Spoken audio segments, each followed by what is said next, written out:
Okay, hopefully this will be helpful, but no matter what screen you're on, whether it's the diseases associated with crowding or the vector-borne diseases or the waterborne diseases, you're going to want to first put your title.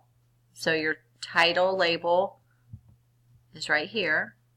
And then underneath your title label, you want to make sure that you have what's called the vertical arrangement. And you find that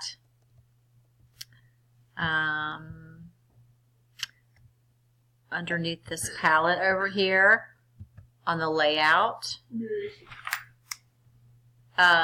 So right here where it says vertical arrangement. So you would just click on that and pull it over here, and you may have already done that. So to make sure that your buttons are centered, you're going to want to make sure that the vertical arrangement right here, over here under components is highlighted, and then you want your align horizontal to be selected as center. It defaults to left, so switch it to center.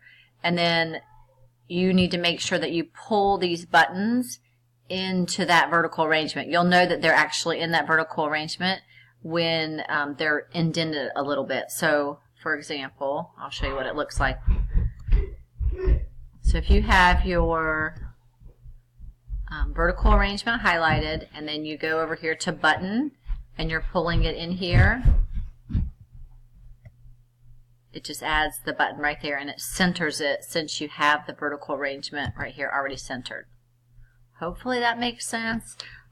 If you can't get it to work, if yours isn't set up quite like this or something, let me know, and I will help you tomorrow. I'm introducing something new tomorrow, but I can help you. Oh, the other thing that you have to make sure is that this vertical arrangement, make sure that the width is fill parent. If it's not fill parent, it'll be really tiny and you won't be able to see your buttons. Okay, so make sure that your width for the vertical arrangement is fill parent.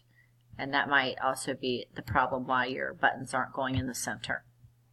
Okay, you can email me if you have any other questions. Thanks for working on this, and talk to you soon.